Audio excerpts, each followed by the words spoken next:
Hello, my people. Welcome to Biafra Gospel Channel, where we preach the true gospel of Biafra restoration. Please, if you have not subscribed to our channel, I'm urging you to do so, and also click the notification button so that you always get our videos anytime we upload them.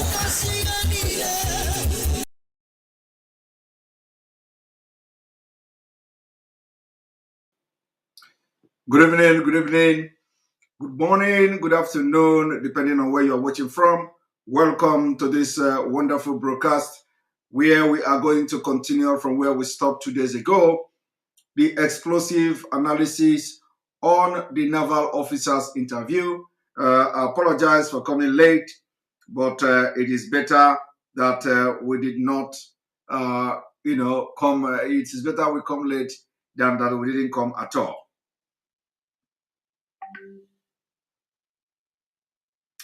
Thank you very much. As we come to analyze this particular issue today, some of you, when we made the broadcast in the afternoon about bringing fact and evidences on some of the allegation or claims we made during the claims I made during the BBC interview. For if you missed that particular one, you may go and watch it. We have done that. So today we are just coming. We are going straight to the point without wasting any time because this is coming very late. We're coming late now. And I want to go straight to the point. Straight to the point, to the business of the day. So I want you to clear your mind. I want you to clear your mind and let us focus on what we have come to do here, please. Nobody should distract us. Nobody should distract us at all. We are focused and all that. Thank you very much. And here we go. Here we go.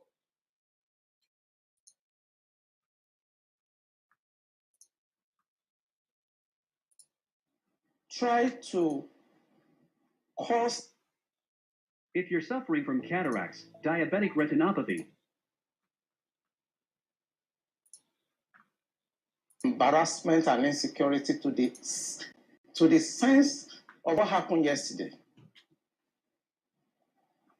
And the solution I gave them in 2017, because when I identified the center of gravity for General Shocking, and they couldn't pursue it, because some of them were ministers.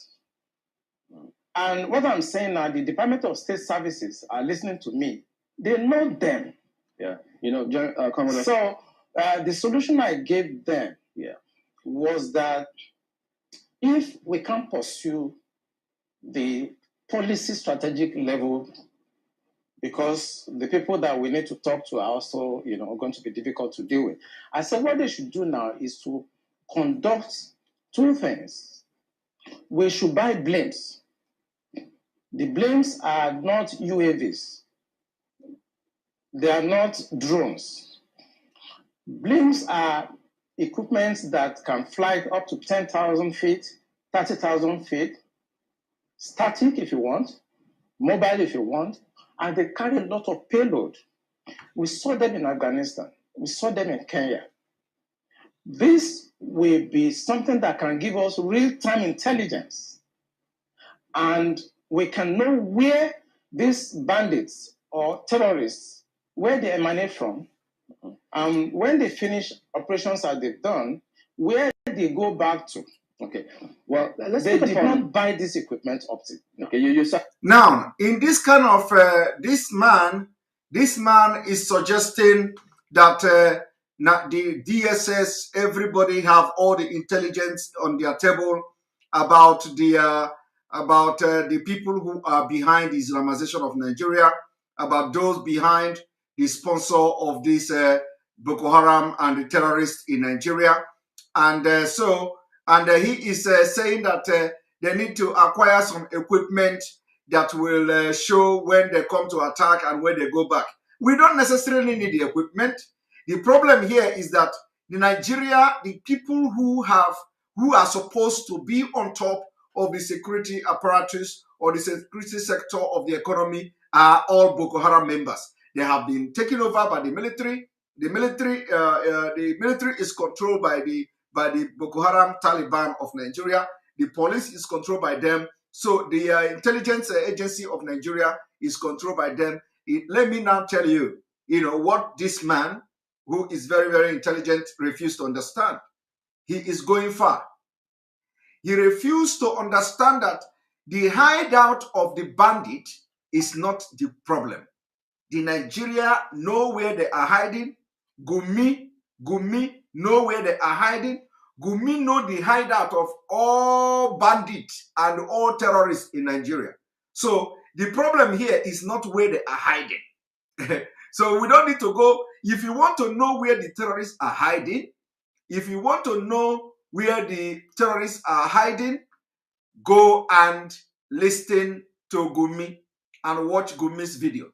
That is where the terrorists, if you don't need any drone, you don't need any equipment to know where the terrorists are hiding. The terrorists are there. When you go to Gumi, ask Gumi, how did you go to the terrorists there? How did you go to the bandit? How were you able to go and take pictures? How were you able to? So the issue of going to buy equipment is a waste of money. It is a waste of money because where they are staying, where they are hiding, Gumi know them.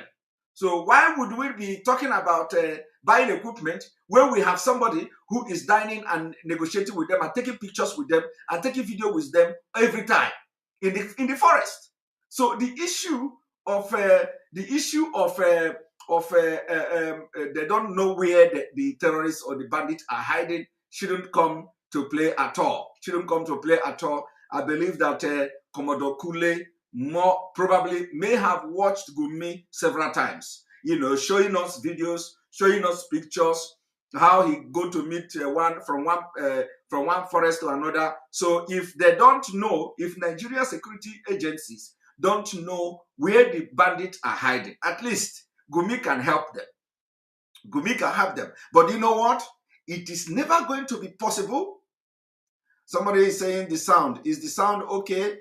All of you watching me, how is the sound? Because I don't want to waste time. That's why I started earlier. So how is the sound, please? How is the sound? The sound is okay. Is the sound okay? All right. So we have some Hopus Odema. We have some Hopus Odema among us here. Agent of Hopus Odema among us. If you refresh your phone, I believe the sound is going to be very okay. All right. So I'm just entering house now. So I don't want to waste any time. So I have to make this broadcast as fast as possible. So for if the Kunle who has been declared wanted, according to those the person that commented, yes, I know, I'm aware that has been declared wanted or that they have invited here, although they are denying it and all that. So the problem here is that the people who have taken over or who want to Islamize Nigeria are in charge of the government. So, they coming to suggest that they should buy equipment for them to identify where the terrorists are hiding it doesn't make sense because we have people who go there to visit them. Now let us continue.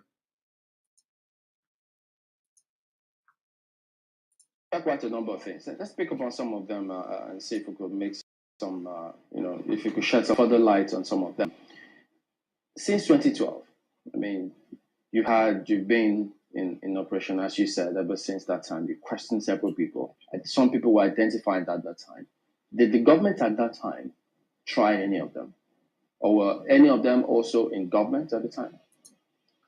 No, the government did not try any of them. And the defense headquarters where I worked then did not pursue that line of operation because it's beyond them. The defense headquarters... Did you see that? The government of Nigeria did not pursue the line of action because it is beyond them. Now, what was the line of action? The line of action was to apprehend, arrest, detain, prosecute those who are funding and sponsoring the Islamization of Nigeria.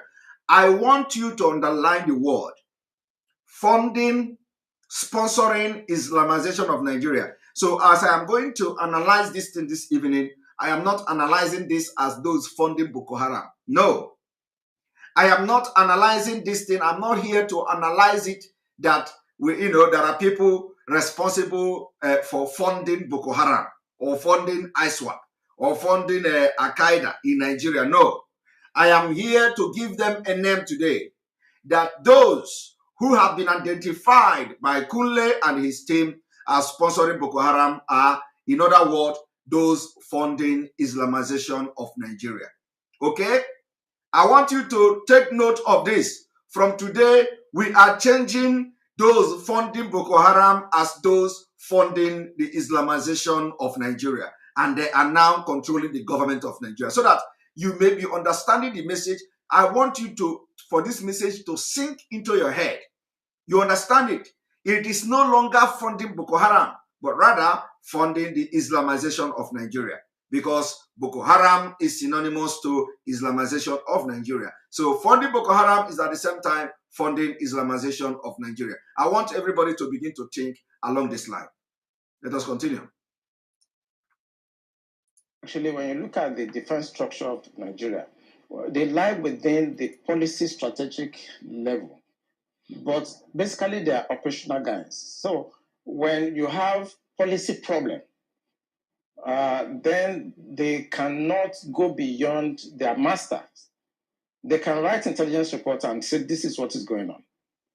And we've seen that the present government know what is going on. I'm sorry, is this a policy problem? I mean, the laws are clear. If someone is said to be involved in something as devious as this, the laws are clear. This person is meant to be arrested, questioned. I mean, it's quite clear. So is it a policy problem? We have the laws. So what is stopping the security agencies from actually enforcing the law, since that's what they are?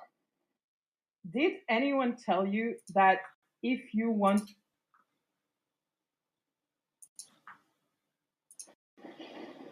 I think what is stopping them is like when you are a member of a church and your pastor have decided to be at a certain level of spiritualism and you're a member of that church, you cannot be higher than your pastor spiritually. You can't, no matter what you do. So this is the same religion you spoke about? Yes. In real life, you see that the defense headquarters cannot conduct any operations that is not sanctioned by the commander-in-chief of the armed forces. They cannot. No matter how small, little they cannot. So, when the Yar'Adua government decided to put an end to Niger Delta militancy, that was in 2007.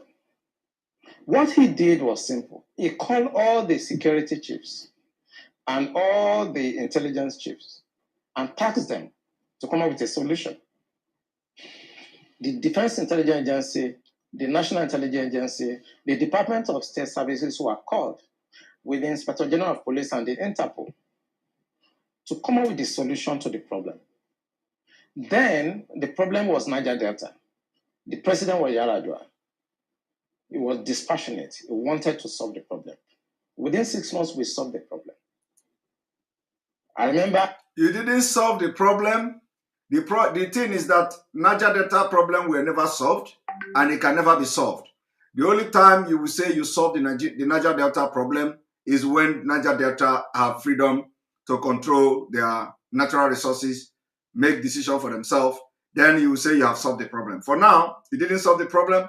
The only thing you did was to bribe them, to bribe those who were ready to take money, and they took money, and the problem of Niger Delta is still there today. In fact, the problem has multiplied times 1,000.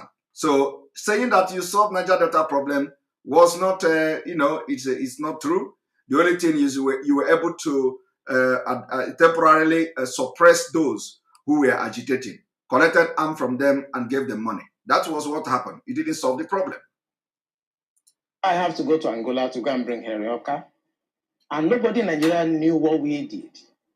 All we know is that since 27, 28 that we conducted our operation under Yar'Adua, Niger Delta issue has remained manageable. Thank you for that word you use, manageable. Manageable. This government does not want to resolve this problem. They are escalating it because of tribal and religious sentiments. So when you say this government does not want to resolve it, don't forget the same government has purchased. In fact, they're going to induct the Super Tucano jet because of, the insecurity situation. They have the president has had to change guards, as it were, as a result of people's clamor. I imagine if that was not in the thinking, why would you go that length to make some of the, some of the pronouncements, the meetings that have happened, the purchase, the change of guard, and the rest? Why would they do all that if they don't want to solve this? Because that is not the solution. What you just mentioned is not the solution. When you have a problem at policy level, strategic level, operational level, when you have a problem, what you need to do is to identify the center of gravity of that problem and attack it. That's what you do. What they are doing is not attacking the center of gravity of the problem of Boko Haram and insurgency. So if the president is buying Super Tucano, is changing service chiefs, that is not the solution. We are looking at the wrong side. It's not kinetic. It's politics. Are you ruling out kinetic altogether? I can't rule out kinetic because so it's a spectrum. It's a spectrum, so you can't rule out something. But the center of gravity is what they should look at. And what is it? I'm saying it on this channel. It is the sponsor of Boko Haram and bandits. And speaking about the sponsors, when you say the DSS, and they could be listening to you, but so they profile, part of their responsibility is to profile all of these persons before they either vie for elections or before, they are nominated for any of these positions. Doesn't that happen? Don't they get intel and say, look, this and this is what we found, and then we don't think that this should proceed further? Doesn't that happen? It does. When I worked with the DSS in 2007, because when Yar'Adua approved the operational order that we did, we now have to work together as a team. He actually forced all of us to sit down together and work together. I was surprised at the tremendous amount of information had by DSS. I was shocked. I was in Defense Intelligence Agency, and when they were forced to bring out the files, I was shocked. They have so much information at DSS presently as I'm talking about what I'm talking about. They have. But you see, if a fish is going to get spoiled, it's going to start getting spoiled from the head. The DSS will not do anything except the Commander-in-Chief's body language shows that this is the direction I want to go. That is where the problem is. The DSS has tremendous information.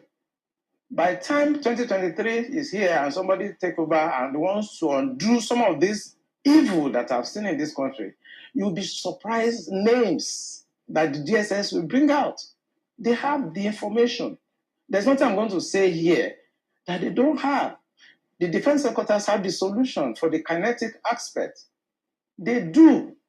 I'm not going to come here to advise them. I work with them and they're still there. The chief of naval staff was in the intelligence with me. We were together in Defense Intelligence Agency. That's Vice Admiral Gambo. I know these people are good. They know what to do. It's not that they have problems. It has to do with politics, the sponsors, people that feel that this country should be Islamized. Assuming but not conceding that, that all of this is the case. So what is the end game? Because I imagine as a strategist, that's what you think about. So these things are happening. What is the end game? So why will this be allowed to fester? For what purpose? The end game for them, because normally when you want to look at this type of challenges, what you do is that you go through what we call the intelligence circle. Okay?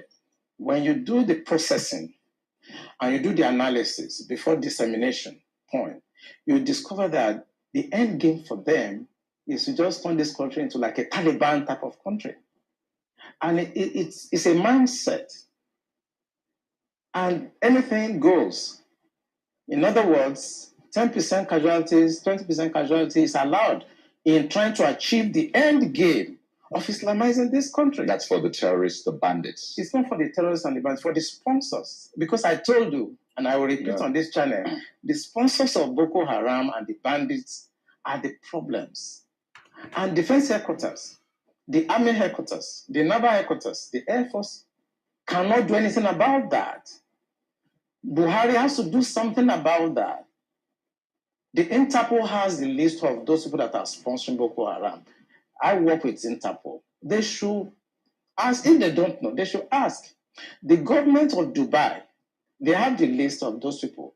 During the trial of those people that were caught, names were mentioned. They have the list. The government also told us that they've arrested 400 sponsors of Boko Haram. Why should the government not try those people and bring peace and harmony and safety to this nation? Why won't the government do that? Those people that are going to harass cadets and officers in NDA, they live around the place. I know NDA very well. I was in Georgia, I was in NDA as young officers, and I know the area very well. They live around the place. So why can't you put up a blimp that can see what they are doing in real time and eliminate them? Why won't you do that? In fact, there were more details saying that some persons slept up, but we'll come to that. So Let us go back again here. Things are happening. What is the end game? So why will this be allowed to fester? For what purpose? The end game for them, because we did, normally when you want to look at this type of challenges, what you do is that you go through what we call the intelligence circle, okay? When you do the processing and you do the analysis before dissemination point, you discover that the end game for them is to just turn this country into like a Taliban type of country. Did you hear that?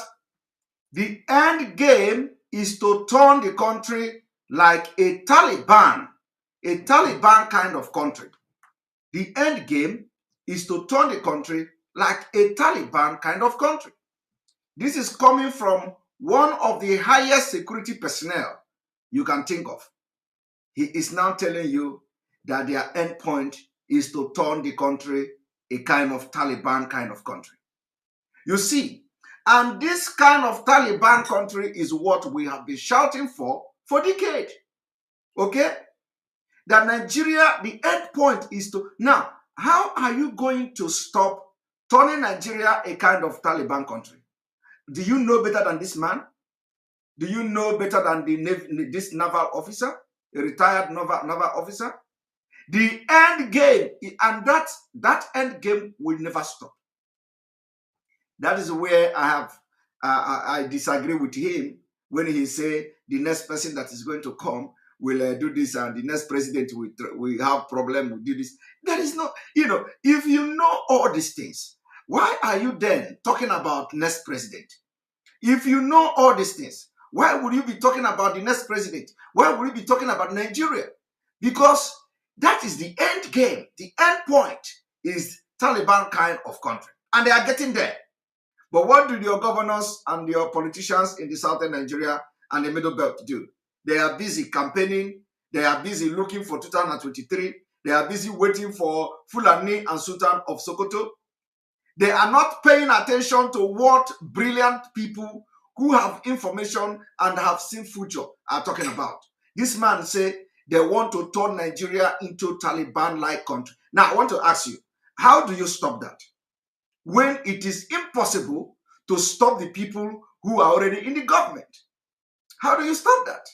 How do you stop that when this man is telling you now that you cannot even arrest the people who are sponsoring this Islamization of Nigeria from the government themselves? How do you stop that?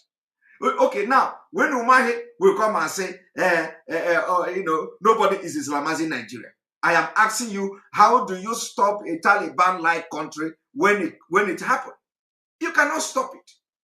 But what we are telling you now is that there is no better time like now for you to rise up and make your sacrifice and begin to support the Biafra struggle. Begin to support the Nigeria dissolution. Begin to support the division of Nigeria, because that is the only way to solve this problem, to stop these people from making Nigeria a Taliban-like country. I want us to listen to it again.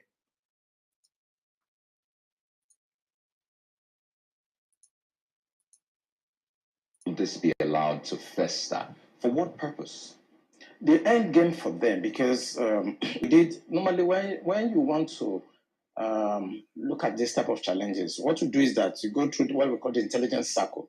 Okay, when you do the processing and you do the analysis before dissemination point, you discover that the end game for them is to just turn this country into like a Taliban type of country, and it's a mindset, and anything goes. In other words, 10% casualties, 20% casualties allowed in trying to achieve the end game of Islamizing this country. That's for the terrorists, the bandits. It's not for the terrorists and the bandits, for the sponsors. Because I told you, and I will repeat on this channel, the sponsors of Boko Haram and the bandits are the problems. And defense headquarters, the army headquarters, the naval headquarters, the air force cannot do anything about that. Buhari has to do something about that. The Interpol has the list of those people that are sponsoring Boko Haram. I work with Interpol. They should ask, if they don't know, they should ask. The government of Dubai, they have the list of those people. Now, everything he is saying here is fact. Remember that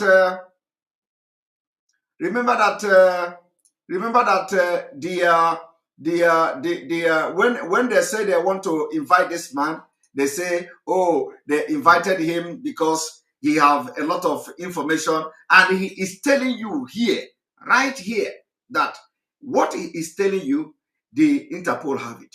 What he is telling you, the DSS have it.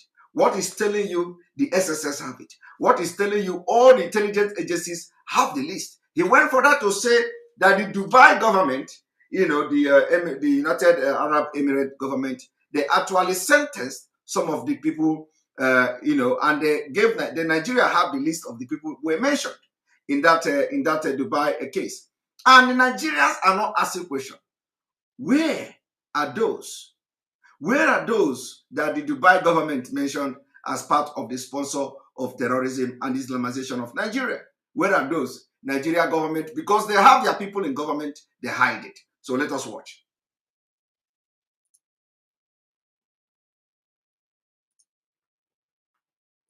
During the trial of those people that were caught, names were mentioned. They have the list.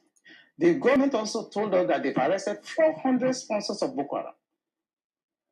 Why should the government not try those people and bring peace and harmony and safety to this nation? Why won't the government do that? Those people that are going to harass cadets and officers in NDA, they live around the place. I know NDA very well. I was in Georgia, I was in NDA as young officers, and I know the area very well. They live around the place. So why can't you put up a blimp that can see what they are doing in real time and eliminate them? Why won't you do that? In fact, there were more details saying that some persons slept up, but we'll come to that hopefully. Markwa has got some questions for you. Markwa, go ahead, please. Thank you, Chamberlain. Much as we're looking at it looks like we're looking at the remote causes. The immediate causes, I think, is what is worrying a lot of people in terms of the significance of the attack. For some people, they're wondering, what do you think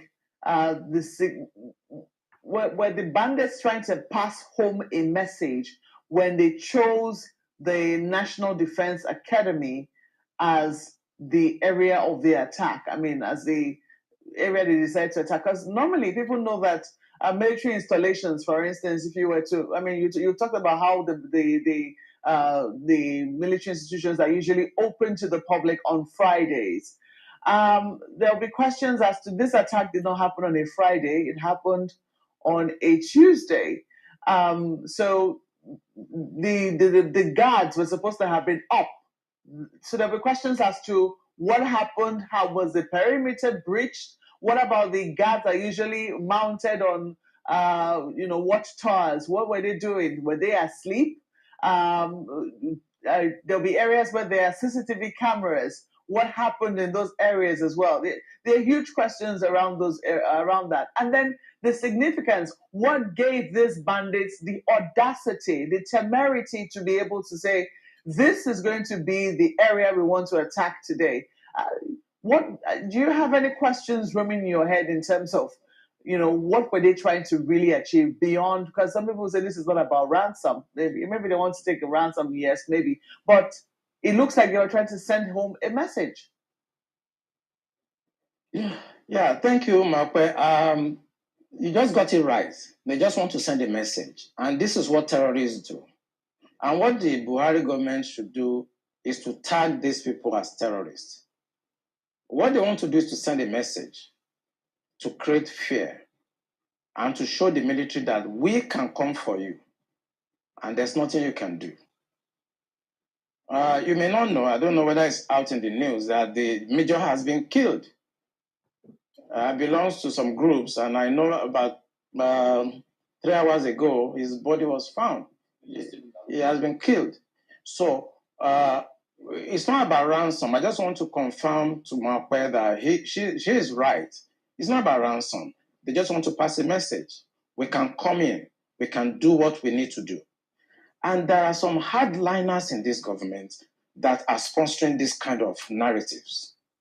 They just want to show that they can Islamize this country. Did you hear that?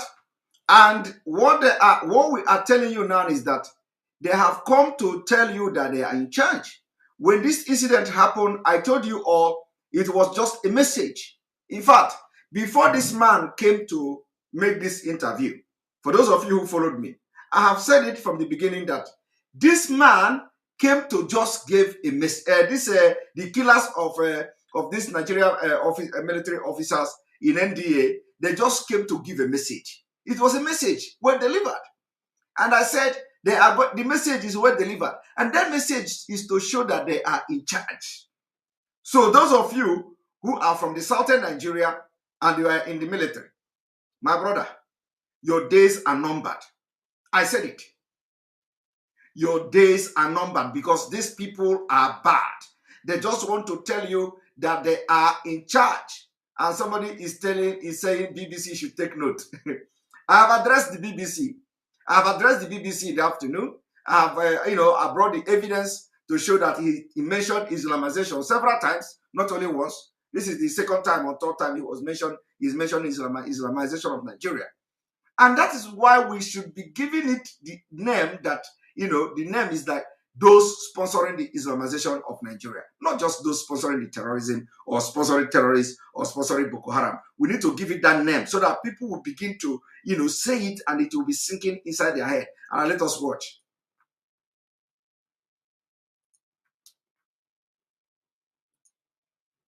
So it's not about ransom. I just want to confirm to Makwe that she is right.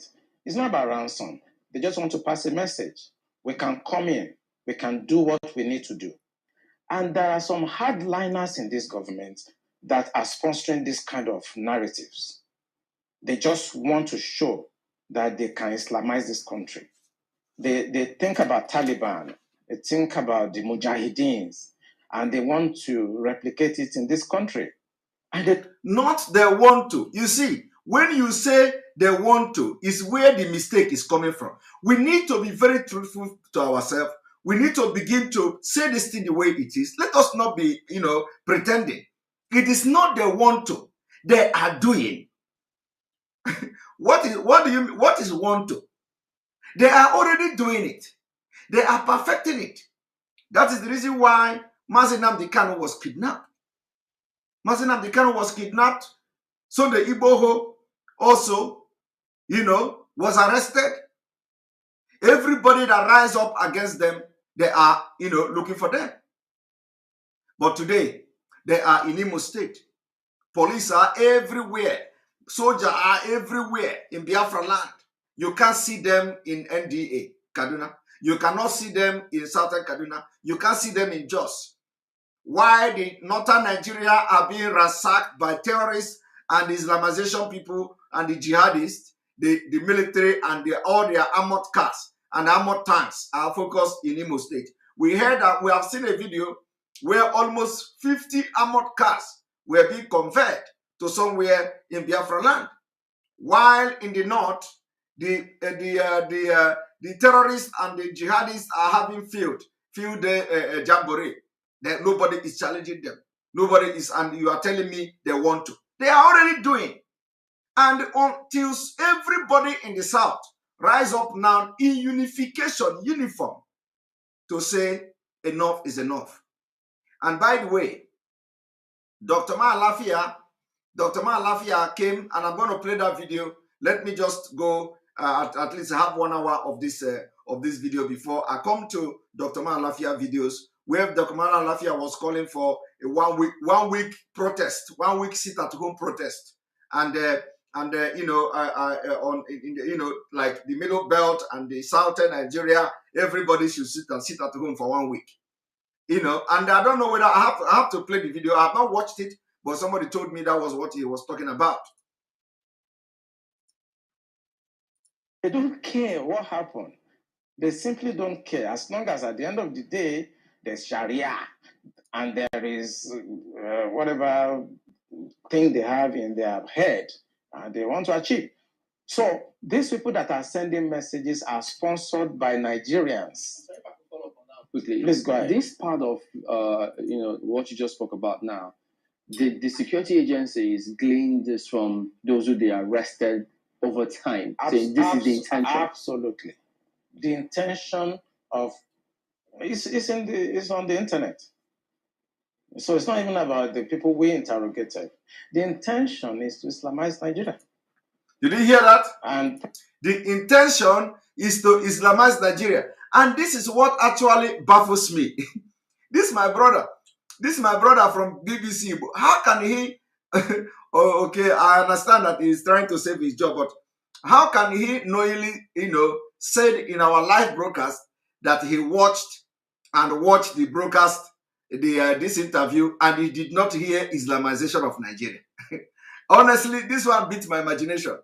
Because if you watch this video, if you did not hear anything, it is not this Islamization of Nigeria, Islamization of Nigeria is something that if you miss anything, everything in this, you must not miss this one.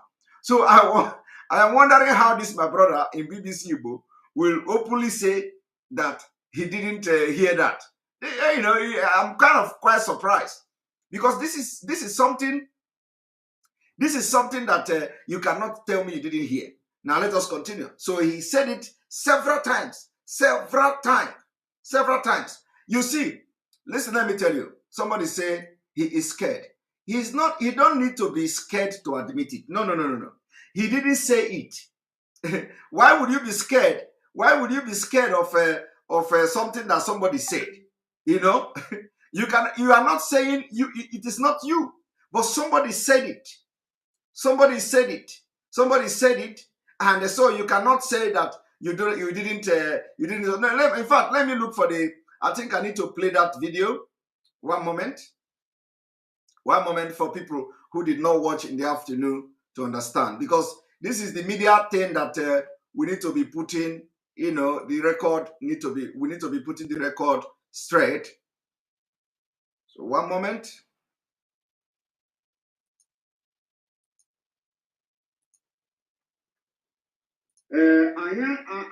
Anya studigo ndị Nigeria wee ghọta that na Nigeria Army na Boko Haram nọ n'ime ya, nke onye ọbụla fụrụ n'anya. Anya ghọta na Nigeria Police na Boko Haram nọ n'ime ya, nke onye ọbụla fụrụ n'anya. Kedu akaebe inwe na akaebe juru ebe niile. Ifuru nke pụtara kwuo ụbọchị a ka bụ onye nọ n'ezigbote isi ọkwa bụ na Nigeria Navy a na-akpọ Kunle. Ya nwa na onwe ya pụtara tiwa aka oyibo nsogbe that na ya nwa personally bụ ọnụ akọrọ ya akọrọ, na ya nwa personally mere interview jụọ ajụjụ jụọ ndị Boko Haram ejidere, ha wee kọwaa ndị na-akwado ha, na-enye ha ego, na-egoro ha egbe, na sponsor ha for Islamization. in Nigeria to ndị na-akpụ isi ala. Okwukwa maka Islamization bụ imeja ihe okwu bụ na o nwere onye agịrị m mkparịta ụka okwu na o nwere onye nọ na isi nọ na nso na-achị bụ onye ha gbara ajụjụ ọnụ banyelu okwu Boko Haram. Okwu Islamization ọ ka m play the video ka ịnụ. Ama m vidio ị na-ekwu amakwa ihe mkparịta ụka ya na ndị channels mee. Igere ha ncha niile. Egere m ncha niile. Okay, after this mkparịta ụka m ga-eme program. O kwuru na o nwere agenda mana adịghị m ka ọ kpọrọ ya sị na a na-achọ ime ihe ọnwa Naijiria ka ọ bụla ala ọ kpọrọ ya Islamization and ihe a na-ama ekita biko emekwana edit.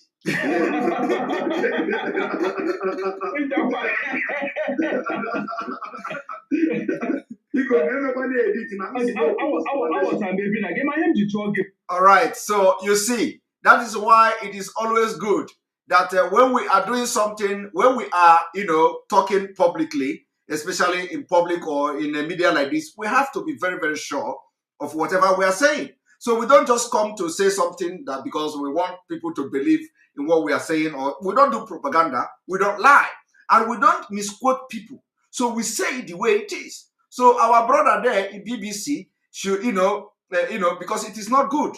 It is not good to misrepresent fact.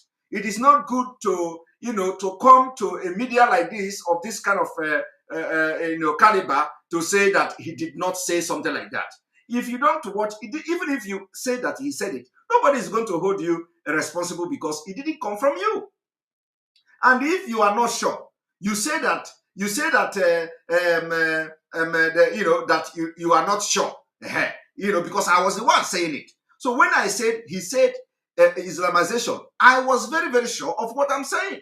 Okay, I was very, very sure of what I'm saying, and that is why what you have just seen now. You see it now. It is not something that it is not a lie. I didn't tell lie. It is right here. You are going to hear it again.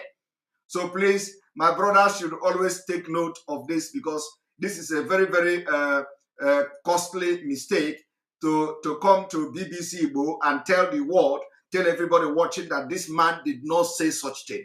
It is not a good thing. It is not a good thing. I know that some of you are scared of your job. I understand that. And I know I'm not going to put something that will, put you in a tight corner. I understand that. But when somebody said something, please don't change it. Don't change it. If you are not sure of what that person said, say that you are not sure, not that you watched. I asked a question. Did you watch the complete video? My brother said, yes, I watched it. That he didn't say. So it is not a good thing. It is not a good thing. And if this can happen like in a video where everybody is seen in the world and you come to say he didn't say that, it is not a good sign. It is not a good sign. So next time we must be guided in what we say because this thing goes a long way into vindicating us, into making people to understand the problem and the predicament they are into as Nigerians. Now let us continue.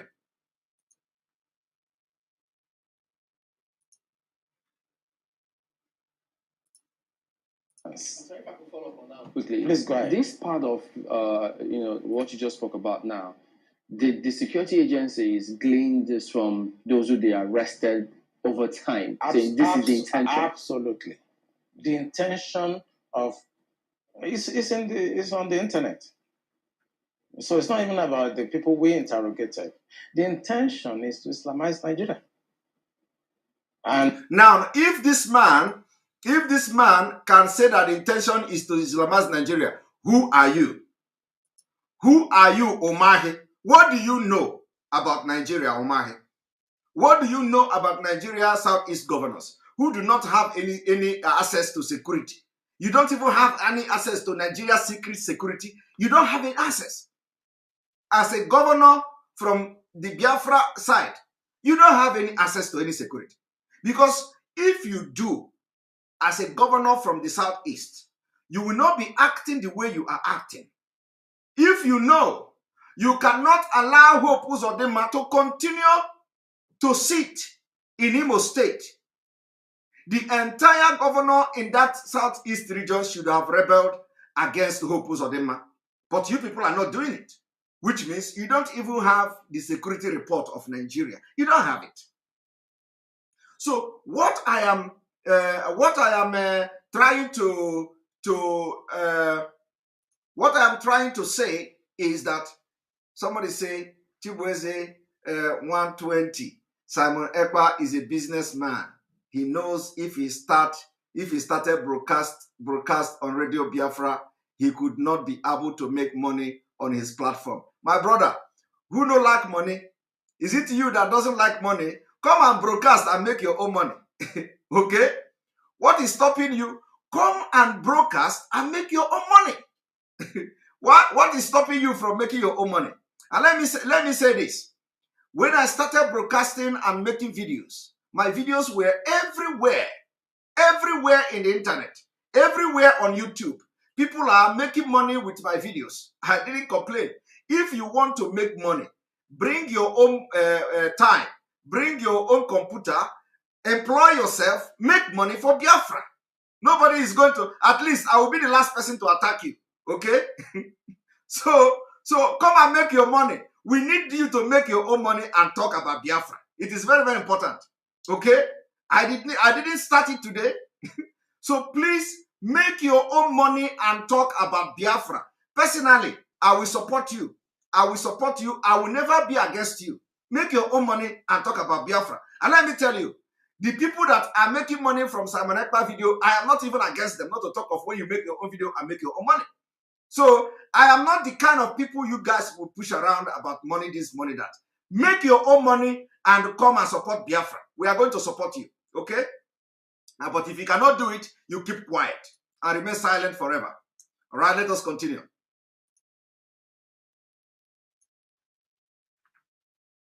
And practice Sharia. And it doesn't matter if some people die. It doesn't matter if you're embarrassed. It doesn't matter if our economy has degenerated. Look at the interest rate. Look at the inflation rate. Look at the debt profile of Nigeria. They don't care. As long as at the end, the Quran is at the sea. Did you hear that? Some people in this country have this mindset. Did you hear that? This man even went further. He went further to say, at the end of the day, the Quran is in the sea. This is even the worst part of it. So if our brother in BBC did not hear anything, he did not also hear that the Quran is going to be in the sea. It's coming from this man. Please, you should allow. You see, these are the people. This kind of comment is what I want to. I always bring up. I don't bring comments that praise me. I don't bring comments that tell me, oh, this, that. No. I bring comments of those who have come here to attack me, and I will address them the way I need to address them. So I'm not the one that is running away from my attack or criticism or whoever that they sent to come to my program. I don't run away. I confront my problem. And don't run away from problem. You see, let me tell you how to solve. If you want to know how to solve your problem in this life, don't run away from your problem. Okay? Because if you continue to run away from the problem will continue to run after you. Like I have just addressed him now, he need to summon a better courage for him to come back again because he knows that he has failed. So for him to come back again, he need to go back now and eat apple, eat pounded yam, eat beans, summon courage, drink beer. You go to computer and start writing comment again. So I am looking for those who will come here and write rubbish. That is me. I don't run away from them. And I don't hide their comment. So once I see this kind of comment, I bring it and address it. And then also prepare the mind of another person that is coming to do like him. That is how I solve my problem. Thank you very much. All right, we continue. You must tell the truth. If you tell the truth, you die. If you don't tell it, you die. Some people have this mindset to Islamize the nation, and they are in the government. And people know them. The DSS know them. The NIA know them. The DIA knows them because it is the DIA that conducted the operations that arrested these sponsors. So they know them. Why is the government, the commander-in-chief of the armed forces? The general area of... Did you hear that? And don't forget that over 400 persons has been arrested, including those who say they are bureau de charge. Okay? The bureau de charge, they arrested them. Now, let me tell you why. Let me tell you, from what I said now, I want you to learn something from what I said.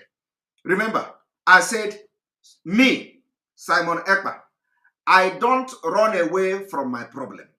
Okay? Once I identify my problem, I attack my problem. I face my problem. I don't run away. And let me now explain this, how it works in real life.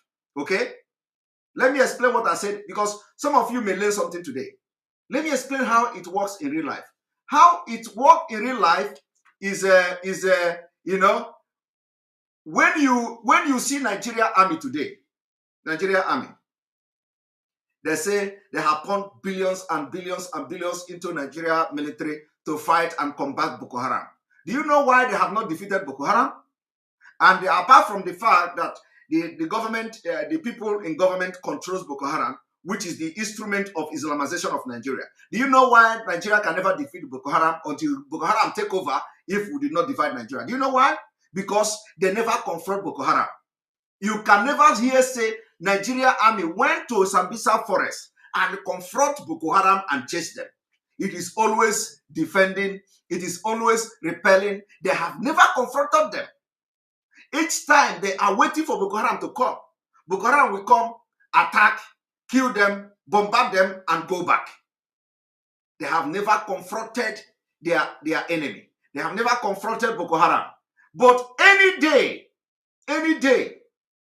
Nigeria Army, which the day will never come, because Nigeria, the aim of the sponsor is to Islamize Nigeria. So that day will never come, because the people who will command them to go to Sambisa forest are the one who are sponsoring them from the Nigerian military. But any day they succeed in arresting, that is before 2023, they succeed in arresting these people that this man is mentioning here, that somebody can now come to command Nigeria troop, and Nigeria troop that will not have any single Fulani in them. And that person who will command the troop will now give ultimatum that every forest in Sambisa should be leveled, even if it is even if the size is like Yoruba land. Everywhere should be leveled from air to ground. Everywhere should be like what they are doing in Biafra land. They can't do it. In Biafra, okay, let me tell you now. In Biafra land, they are actually attacking those who are not their enemy. Why are they not waiting for ESN to come and attack them in their barracks? Why are they not doing the same thing they are doing in the north, in the east? That is to show you that the people who are in charge of the government, in charge of the military, are part of the problem. So they should wait for ESN now. Is ESN not in Nigeria? They should wait for ESN to come and attack them. ESN cannot come and attack them because they are not looking for military people to attack. ESN is looking for the people, the terrorists in the forest. So why are they going to forest to fight ESN? Why are they going to the forest to look for ESN? Why can't they do the same thing in the north? Why? Okay, let us even say like this. Okay, now they should wait and allow ESN to come and attack them so that they will repel ESN, because that is what they are doing in the north. That is to show you that the aim for those who think that they are in charge of Southeast and Biafra land, for those who say ESN have arms and that, what they are doing is to weaken the people that will defend you. Okay? I want to tell you today, do you know that some of you, the judges, some of you judges in Abuja, some of you judges, we know you are watching. Some of you judges, do you know that the IPOB, the ESN, the people that they will bring to you to give judgment, they are actually the people that will protect you tomorrow when this thing begins to happen. Do you know that those people you remanded in prison, they will be the one to finally defend you tomorrow? Those of you in Abia State, you say you call yourself judge. Those of you in Imo State, you call yourself judge. Those of you in Anambra State, you call yourself judge. Those of you in Enugu State, you call yourself judge. Those of you in Ebonyi State, you call yourself judge. In River State, in Bayelsa, any part of Nigeria you are. and you see Yoruba nation agitators in your court, DSS bring them. And you look at them, they say, they are the people who are agitating for. They are not criminals. They are the people who are ESN. They say this person is ESN, and we bring him to court, so you can give judgment, put him to prison. My brother, my sister, if you are a judge, you are just imprisoning somebody that will stand and take bullet for you. I want you to go and tell every of your family member that is a judge today, every of your family member that is a judge today, anywhere in Nigeria, and the person is not Uncle Muhammad, and the person is not Yusuf, and the person is not, because we know them, we know that their own is that, this is what they want. But if you are from the southern Nigeria, from the middle belt, and they present to you somebody who they say, DSS, we bring this person to court, put him to jail because he is fighting for freedom, put him to jail because he is a Yoruba agitator, put him to jail because he is ESN, put him to jail because he is IPOB, and you look at this person and you say you are going to sentence him. Oh my God, you have just sentenced somebody who will stand and take bullet for your mother, bullet for your sister, bullet for your brother, so that they will not be killed. Do you know the level of damage you are doing? Do you know you are just destroying your future? Because the day that will come, those people you are putting in prison will be there in prison. Why they are raping your mothers, why they are raping your sisters, why they are cutting off head, why they are chopping people to pieces, and you will regret ever making such decision to put somebody who did not commit no crime other than rising up to say enough is enough. You put the person to prison. So this message today goes to judges in Nigeria. This message goes to judges in Nigeria. That as you are sentencing people, these are the people who will take bullet for you tomorrow. Don't fall for that scam. Don't fall for that scam. Don't fall for that scam and put anybody to prison. As Mazi Nnamdi Kanu is there now in DSS, if he appear in court and they say he is this, he is that, which, because we don't even know what they are charging him for. And then as a judge, you look at Mazi Nnamdi Kanu's face and he say, I am fighting for Biafra. My people are being killed. My people are being butchered. Our women are being raped. Our farm are being destroyed. And then you listen to what is going on in Nigeria today. Open grazing. If you ban it, we will come. If you do this, we will come. And you hear what this man is saying here. That all the people sponsoring terrorism, which is the Islamization of Nigeria, nobody is arresting them. Nobody will arrest them because they are in government. And then you say, you want to sentence Mazi Nnamdi Kanu. My brother, Mazi Nnamdi Kanu commands 70 million. 70 million. Inside the 70 million, you will have army of Biafra. Mazi Nnamdi Kanu command them. And this 70 million, which you have army inside it, they are the people who will take bullet for you. Who will take bullet so that you will be alive to enjoy a new country. So if you think that Mazi Nnamdi Kanu is in DSS, or you want to show your professionalism, my brother, you are just dealing with somebody who will stand up tomorrow and command men to defend your land. Achoya Africa, you will be gone.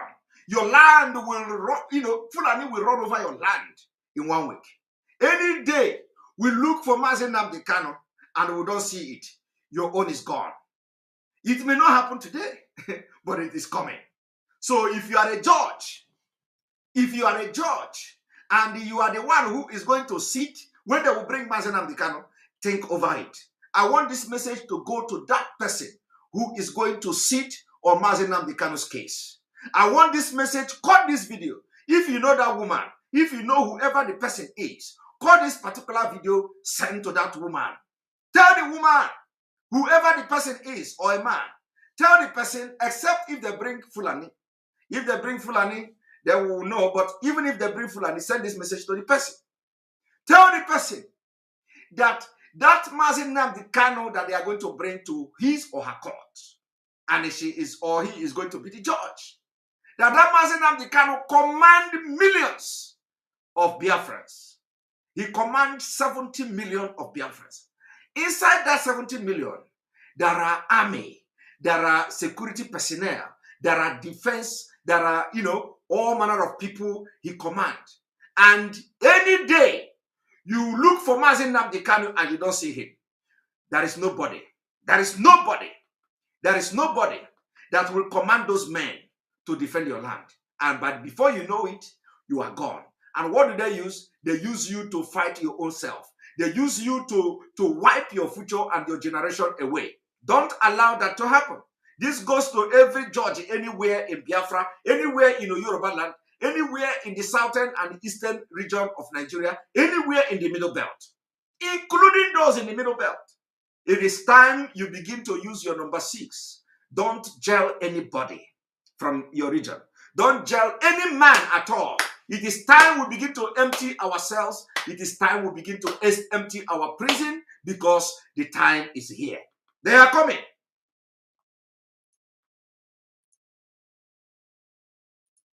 Of Afaka, where where the NDA is cited, is no stranger to this sort of attacks. Before now, I mean, a few other institutions around the Defense Academy have also been attacked. Talk about the Institute of Agriculture and Forestry, Mechanized Division, something to that effect. I can't remember the exact name of the institution. Our secretary here said that Boko Haram cannot fight Boko Haram. Page of Daily Trust newspapers, and they that is true. Why NDA security was compromised. And the first writer says, bandits leave peacefully. Peacefully is in parenthesis, near academy. There have been questions before now that sometimes,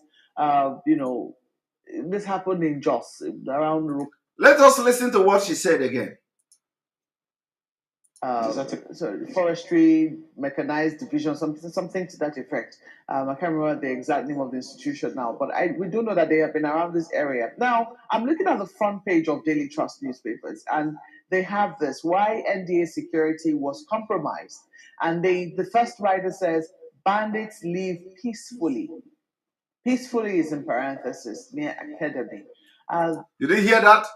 Bandits live peacefully near the academy. Bandits live peacefully near the academy. And just like this, our brother said, that Boko Haram cannot fight Boko Haram. It cannot happen. It cannot happen. Now, this man is here telling you, let us watch them. Let us put something on air to watch them, to know when they come in and where they go and where are they going. But a report is telling you that they live very close, peacefully, beside the academy. Until today, nobody have conducted any manhunt for the killers because the people who are sponsoring them are happy. They are happy for what they have done. They are happy, but that the message has been delivered. And the message is that they are in charge. Taliban is in charge. The earlier you wake up, the better. Let us continue. There have been questions before now that sometimes, this happened in Jos, around Rukuba, that, there were attacks happening in the neighboring area, and that the military institutions did nothing. The same thing happened when there were attacks on the airport, the airport's residential area in Kaduna. That was very close to the Defense Academy. They did nothing. Did you hear that? Now, the more this is the woman who always talk. All of them are getting the picture now. They are getting the message. Before, we are telling them, every time when somebody comes to talk, they say, no. You don't say that. Sorry, before you continue, every time somebody comes to their program, they're the one interrupting. Now, she is the one, because she's getting the picture.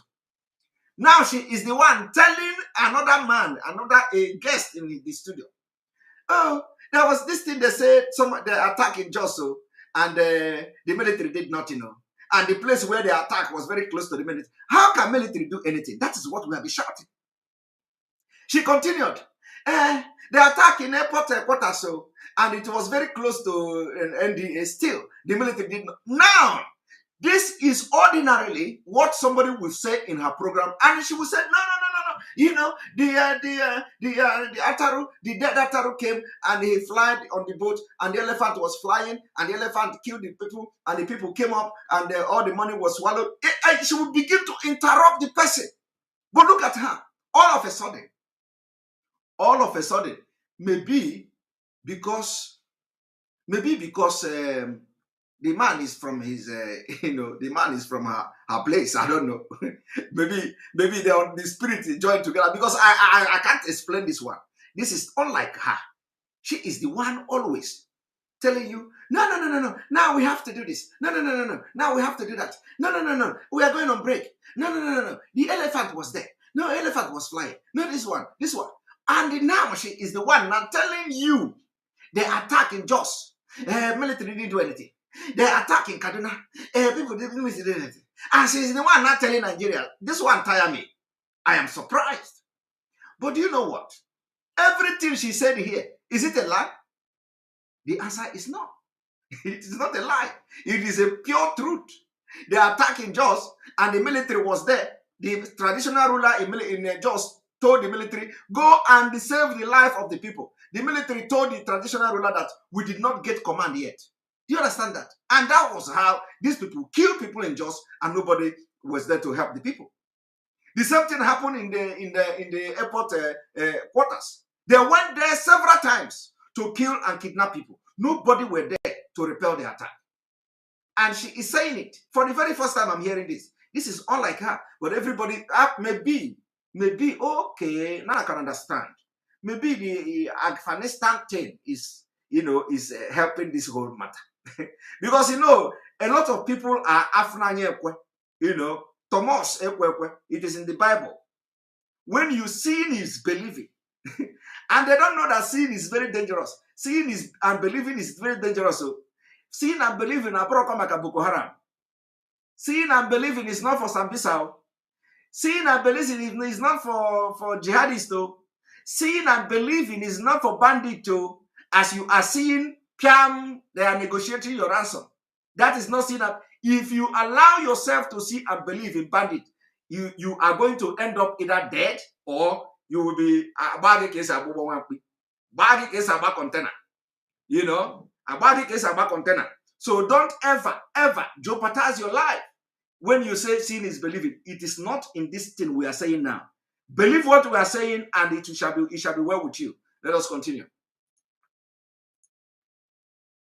Oh, they attacked the forestry school in Kaduna. They did nothing. Now they have finally come for them. But the talk is that these people have been there all along. They never went anywhere. The bandits who perpetrated this attack have been there all along.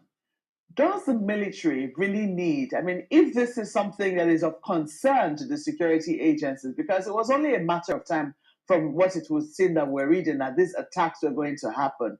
It didn't really need to wait this long before they took action against people they knew were a security threat to not just them, but also the people around their environment. No, the question should be, how long did it take you, Moope? How long did it take you, Moope, to now come back to your senses and to reality, to begin to mention that actually attack took place in one place and the security agency did not go there? How long did it take you to now realize that thing we are saying, that attack took place in Kaduna and the military did not go there? And again, how long did it take you to understand that the barrack or the military formation is not very far from the place where the attack took place? How long did it take you to have come to summon courage to come now and begin to talk like this? That is the same thing that is happening to whoever you want to blame. All of you are culpable. All of you are guilty of that same thing you want to do now. Because had it been that you come out clean as a journalist and begin to analyze things that are going on in Nigeria, but now people will get sense. People would have understood what is going on. But now a lot of people will be highly inclined, and they will begin to see what is happening, but you refuse to do it. You refuse to do your job as a journalist. You refuse to do it as a journalist. Today you want to look for who to blame. Today you want to look. You are the problem. Journalists, you are the problem. Because had they been, you were talking like this before. Oh, the military, they didn't do anything. A lot of people may have woken up. But because of your lackadaisical to these issues, because of your incompetency, because of your corruption, because you sold your seed, you sold your heart, because of the brown envelope money they gave you people, and the threat also that comes with it, you don't do your job. All of a sudden, now everybody's waking up. You can now boldly talk about the military not doing their job. Now let us watch.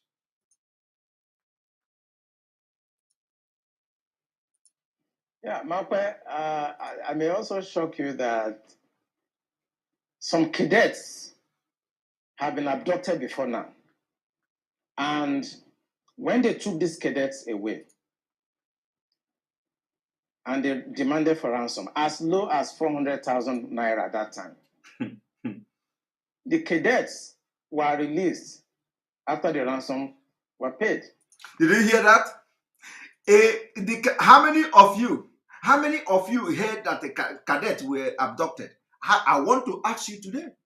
How many of you now watching me now, including more have ever said cadets were kidnapped to 400,000? Oh, is it million or 400 million or 400,000? Were paid as little as 400,000 were paid for cadet, Nigeria security personnel, cadet to be released. Yeah, and you are talking about civilian. So the problem is this: they refuse to report these things. I believe that almost everybody watching this program today don't know that cadets were abducted and ransom were paid, but he's revealing it for the very first time, including Channel Television. They have privileged information. They can air it to alert the people, to wake up the subconsciousness of the people of Nigeria. They refuse to do it.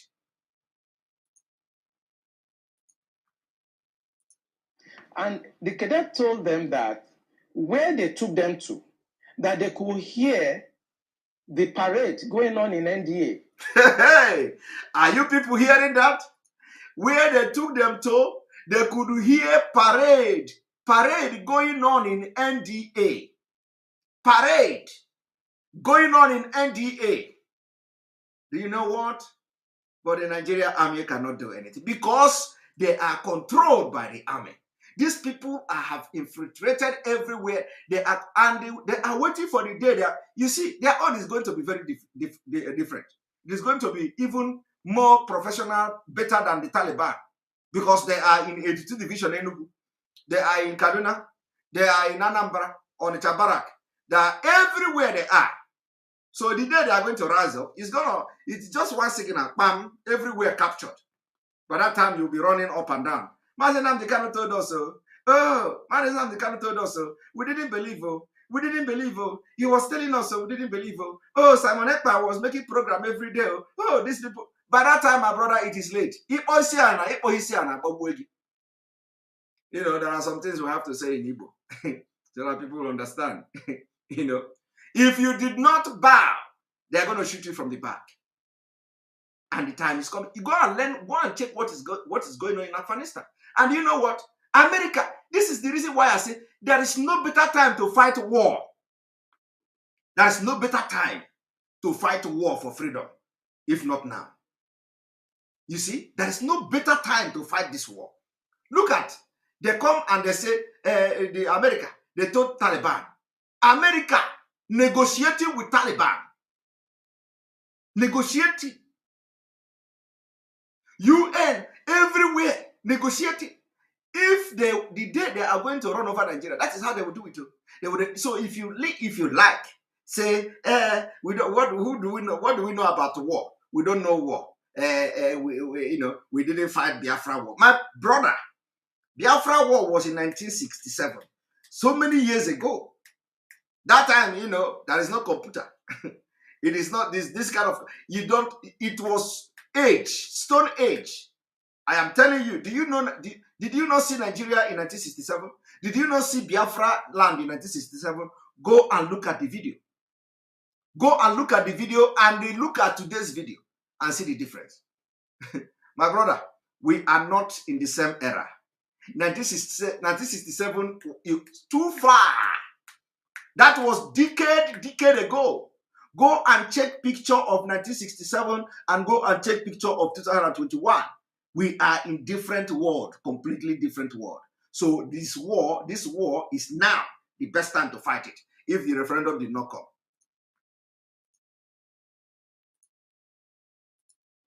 That they were not taken far away from NDA.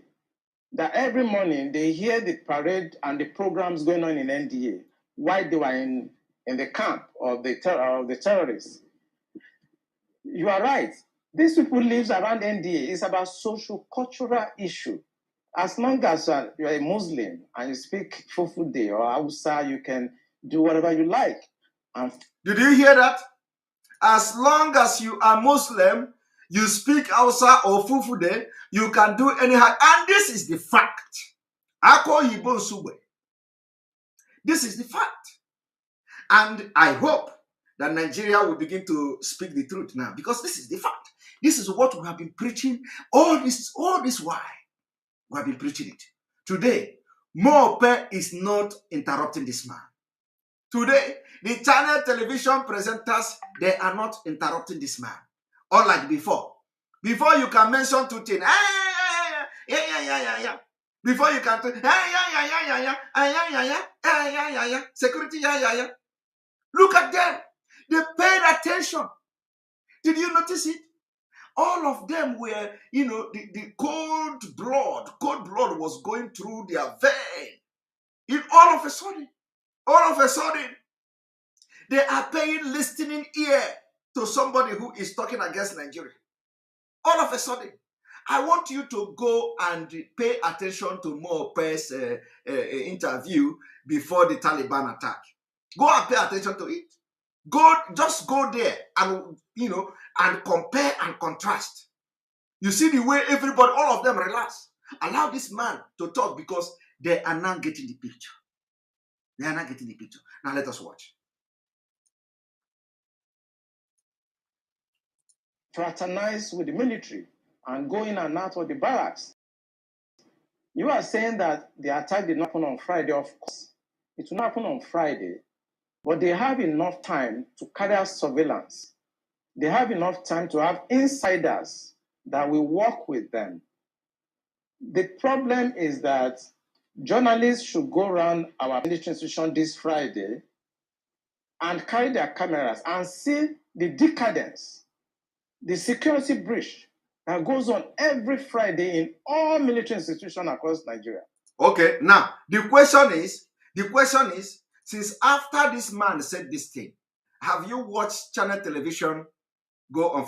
Friday was yesterday, day before yesterday now, right? Day before yesterday.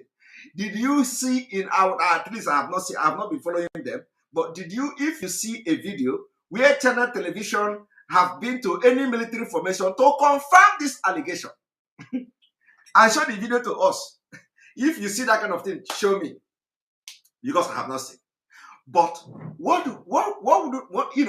if channel television were actually that professional to begin to solve Nigeria problem and put the people on notice, what they should have done? They should have just, this Friday now, this past Friday, they should have just taken their camera to the nearest military formation to see things for themselves and show it to Nigerians. Whether they do that to Samanek, I don't know. But we are waiting for them. We don't know how many years it's going to take for them to visit any military formation to confirm this allegation. Or do you say it's allegation? Some of you who live close to barracks and close to all this military formation, are you not seeing it every Friday? Every Friday. That is a process. It is called the Islamization mechanism put in place. It has been there for decades. When you go now to say, don't open your door. Don't open your door. Don't open your door for Friday Islamic prayer or something. That is where the war will begin. Any day, anybody in the barracks say, this cannot happen. We are not in a Muslim country. You cannot open this door for everybody to come here to pray. My brother, you have declared war. That is where the war will start. That is exact, and the war will start right there. Right there. I challenge any military who say he's a Nigerian. I challenge any, even if you are brigadier general or major general, anywhere you are, including in Enugu, where they have all this. If you dare, if you say you are a Nigerian and your Nigeria is a secular state, I challenge you on Friday, close the gate. Because there are people who will leave their mosque. Remember that the mosques are somewhere in the cities. If you think you are a Nigerian, close the gate on Friday. When they are trooping in, tell them, oh, we are beginning to have a change here. This is misrepresenting the nation. Islam is not a state religion in Nigeria. You will, right there, they are going to burn you alive, and nothing will happen. The war will start there. But you know what? If you doubt what I'm saying, try it. If your father or your brother or anybody is a commander in any of the military formation and is a Christian, let him try it. That will be his end. And then you will understand what we're talking about. Then you understand what is going to come. Because the anger they are going to use to burn that person is the anger they will use to attack any day they are going to rise up against you. Okay? Now let us watch. And tell the Minister of Defense to put a stop to that. The defense institutions, they are sacred. They are not where people can come on Friday, throw open the gates because they want to come and do Jumat. You see, the man is challenging channel television. The man is challenging channel television and the news media. He said, go to every military formation on Fridays and see things for yourself. And then he said, challenge the Minister of Defense to put a stop to it. They cannot do it. It's a challenge. Now, let us put the video so that you hear it from the beginning to the end. One moment.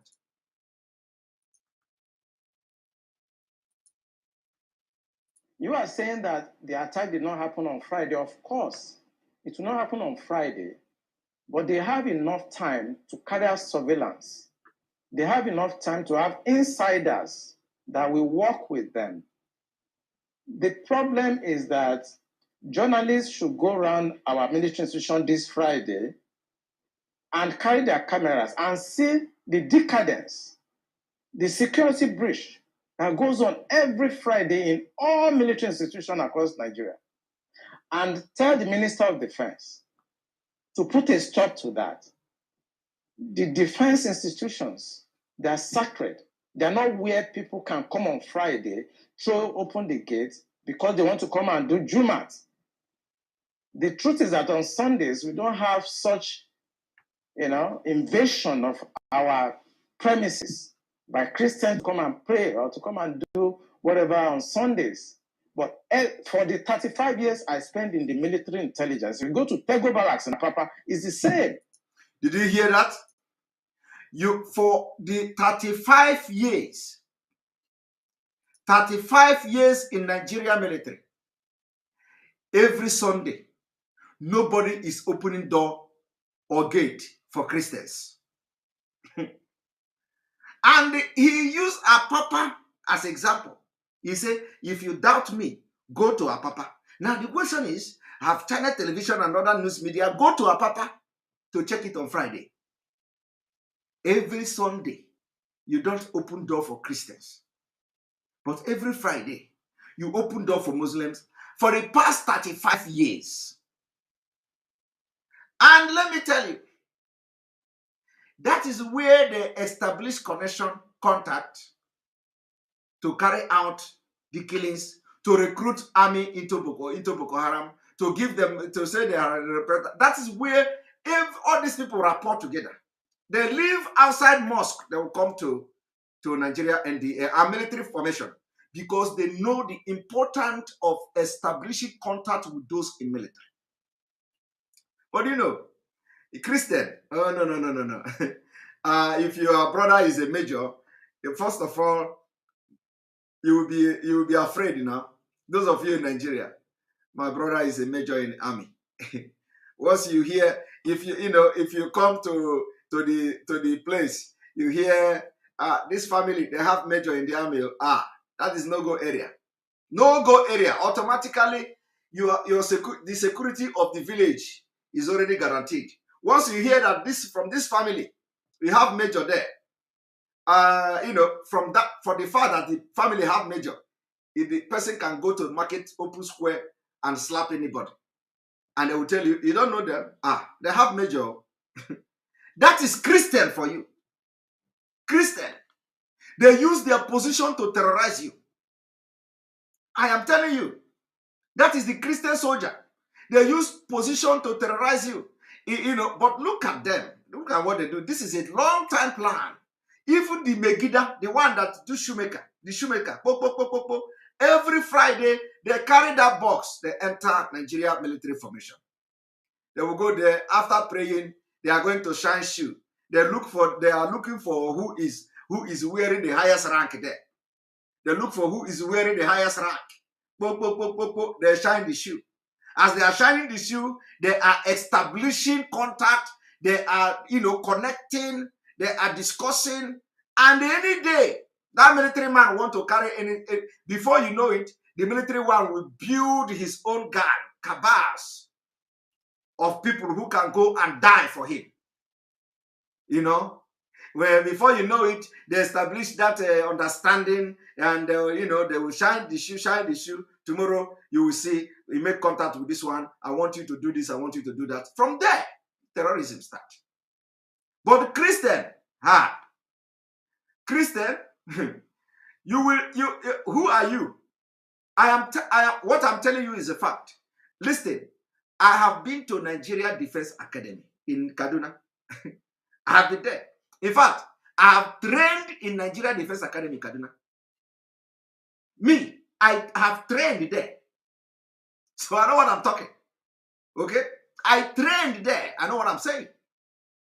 But do you know what? These Christians now, they are the one that will be paying the price of their, of becoming incommunicado, of making themselves God. Making themselves God. When you see somebody who is a Christian, you come to NDA, you will see them, they iron, they are the one who iron their cloth. They will iron their cloth, you'll be seeing mirror. The cloth will be like mirror, starch. When you see them, they stand in bar like this. Shoe, they have this kind of shoe that is like mirror. You look it, you see your face. They will be walking, When you see them and greet them, what are you doing here? Who are you? But when this Muslim, when the Megiddo, all these people that shine should come, you see the way they are dressing them. Because they have something, they are thinking, they have agenda. Agenda they have is that you see this shoemaker, they are our army. This shoemaker is our army. That is the people who are going to use to take over Nigeria in 20 years' time. That is the mentality of the average person, Muslim in the army. Everybody is a military man. Everybody is a soldier. But the Christian people, like these ones they killed now, who know how they behave there? Maybe they are the one maybe they have gone to the street to molest a woman selling something. Hey, you insult my girlfriend, you insult my this. That is what they do most. Look at the video. Look at the video of a policeman molesting a woman. A video. When you look at that policeman now, you find out that policeman is from the southern Nigeria. That policeman is from the southern Nigeria. Now I want you go to any place in the north. Go to any place. You can never see any policeman molest a woman. I'm not Nigeria police. You can never see any Nigeria policeman molesting a woman in the north. It can never happen. It can never happen. Because even the beggars in the street, they know Major General. Beggar. I am talking of people that beg in the street. Because you know why? They go to mosque in the barrack. That is where they go to pray. So they know Major General. They know Captain. They know Major. They know people. But you, as a Christian, once you become ordinary, that you getting admission self into NDA, your family will raise their bride price. Bah! If the bride price in your family was 20,000 naira, Immediately your brother enter a Nigeria Defense Academy, bah, the price will catapult to 50,000, 100,000, 150,000. Do you know they have somebody in the NDA? You have not graduated though. You have not graduated though. Already the price tag for your sisters, your brand price they have catapulted. Your family have become just ordinary that you get admission. No, this is something that is very heartbroken. This is breaking heart because it is where what we have found ourselves today is this because of this problem. As a Christian, when the Muslims will be busy building how to take over Nigeria, you are busy, you know, you enter NDA. Everybody in your family, when you are going home, you dress yourself, you do this. Some family will even, you know, hang something on the gate that to know you must have something in, you know, that shows that somebody here is in the army. You are going to. It is not. You will put something in the gate. Your father will put something in the gate so that anybody that passes that place will see. Listen, let me tell you. Let me tell you. Do you know the problem of Nigeria, the southern Nigeria Christians? Your problems are many. Your problems are many. Do you know that it is only in the south that you will see somebody going to police to get, going to police to get some kind of document? You have some document or some sign. You put it on top of your car, in front of your car. Police. Nobody know who you are. Nobody know whether your brother is the commissioner of police. Nobody know whether you just put that in the car. You put it there. Every police that comes and see it, yeah, okay, pass. Every police that if you put it, nobody will disturb you. But let me tell you, you can never go to northern Nigeria and see anything like that. Ask yourself why. If you are watching from northern Nigeria, show me from Kano State where you will have that thing they put in Lagos. I want you, show me. But go to Lagos. Go to Lagos. You must know somebody, and the person giving that thing to you is a Muslim. The person giving that thing to you is a Fulani. The police officer or military man who will sign it is a Fulani, but he doesn't sign it in the north. Nobody is requesting for it from the north. Because of what? They have one common agenda. Common agenda is that everybody is their army. Everybody that is bowing down is their army. Once you come to the mosque to pray every Friday, you are a special breed. It doesn't matter what you do. It doesn't matter your job, whether you are a beggar or not. Once you enter mosque every Friday to pray with a military man, that military man automatically you are his brother. That is how they do. But the Christian pride.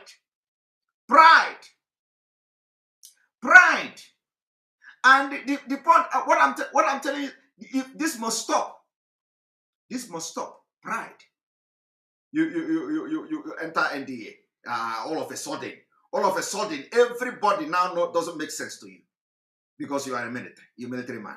And once so for some of them who will have girlfriend now, come and see where they are, where they are, you know, trying to prove to girlfriend that they are Nigerian army. You didn't see the one that happened during the NSAS or before the NSAS protest, where they just come down from the car, they block the road. Ordinary cadet, not even ordinary cadet. They came down, they blocked the road, the entire road, express. They blocked the road. They say they are the military. You can't do anything. And they are just having fun. No? And people will be doing like this and doing like this. But they can't do it in the north. They did it in Lagos. They cannot do it in the north. So what is the problem here? The problem here is that you didn't understand the bond that these people were building for many years. Decade, they built that bond. That bond is what you are seeing now. That is why they were able to come to NDA, and they are going to come again to NDA, and nothing will happen. That is why they kidnap people, cadet. The cadet came out after paying ransom and was explaining that where they keep us, we were hearing parade of the NDA. Abba Kayere didn't hear this news. People like Abba Kayere cannot hear it. No. Their own tracking device does not track in the north. It doesn't work in the north, doesn't have network. Kaduna, there is no network. The only way you have network is in Biafra land, in Imo State especially. That is where network is full. The bar of network is very full, and they are tracking everybody, but they cannot track in the north. That is the same thing. When I told the BBC guy that Abba Kayere is a terrorist, this is exactly what I'm explaining. So how do you know that Abba Kayere is not one of them, as they are willing to fight jihad war in Biafra land, which is the reason why he went and started burning houses? And I asked the BBC brother, which law gave Abba Kayere the right to burn the house? And he was trying to defend. He said, because they say some people, the house is where they stay. Even if the house is where the criminals stay. Who gave you the right to burn the house? You arrest criminal in a house does not give you the right. It does not mean that you are going to burn the house. You see a criminal, arrest the criminal and leave the house. Why do you burn the house? The only reason why Abba Kayere burned the house is because of his terrorism ties, because of the jihad ties, because of the Taliban attitude of conquering and creating fear to the eastern Nigeria. And people refuse to understand this. So we are going to stop here. Tomorrow we continue with the part 3 of this exposition. Now we are going to bring you in for comment. Comment has to be very fast because I don't like this broadcast to stay more than 2 hours. I don't want it to stay more than 2 hours. So thank you very much, and join the interactive section of this broadcast. Here we go. Click the link and join us.